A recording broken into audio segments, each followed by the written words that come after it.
It's winter in southern Chile, home to the Alerce, or Patagonian cypress, one of the world's two oldest proven tree species. That's where we meet up with environmental scientist Jonathan Barichevich from the University of Paris in the Alerce National Park, a unique temperate rainforest. He actually grew up here when his grandfather was a park ranger. He was the one who discovered a new challenger to the world's oldest recorded non-clonal tree, a 4,853-year-old bristlecone pine in California. Barichevich is taking us to meet great-grandfather. The nickname of the Alerce, he estimates, is almost 5,500 years old. But first, he demonstrates the traditional method for determining the age of trees by using a special drill, or increment core, to remove a 5-millimeter sample the length of the tree's radius. Here is you got a core where you can see 3 rings as like a barcode. This then you transform it to numbers. Then with these numbers we build models of how the tree grows. Unlike satellite data that goes back no more than 40 years, trees reveal Earth's environment as far back as prehistoric times.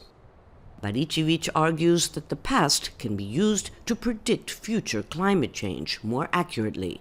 The core of a tree is something like a book. It tells the story, not just of the tree, but of the whole area in the last decades, hundreds of years, or thousands of years. To read it, you can look at the rings. These, for example, show that it was a plentiful year. They're very separated, so it means there was a lot of rain. The ones that are much closer indicates that those years were of drought. And over here, you see the scar of the tree. This means that there was a fire. But dendrochronologist Antonio Lara, who recorded a 3,620-year-old Alerce 30 years ago, says indiscriminate tourism is endangering the survival of these trees, whose roots are already dangerously exposed from erosion. This is a younger Alerce tree, and it was someone that we don't know who, a couple of weeks ago came, and you can see here, like with a machete or something like that, took out the bark. We don't know why, because this is pure vandalism. As a result, the park is now temporarily closed to the public, but the Forestry Service made an exception to allow us to see great-grandfather for ourselves. Perched deep in an isolated ravine, it's an imposing, majestic sight to behold, from its 4-meter-wide trunk to its enormous exposed roots. The longest instrument available isn't long enough to reach the tree's center to determine its age with the traditional method, so Barichevich has devised a mathematical model to fill in the gaps. But some dendrochronologists aren't yet convinced. I think that it's a bit hard without having actual ring counts of the trees. We cannot really say that it's definitively the oldest trees. We can, of course, say that it is amongst the oldest trees in the world. Barichevich will be publishing a paper later this year defending his theory that great-grandfather is indeed 5,484 years old.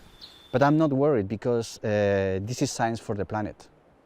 It's science that makes us to act on time to protect what is left of a planet that was once completely wild. He insists the challenge is to use ancient trees to improve climate models, to determine how forests might adapt to our changing conditions, the same forests on which the future of humanity also depends. Lucia Newman, Al Jazeera, Los Lagos region, Chile.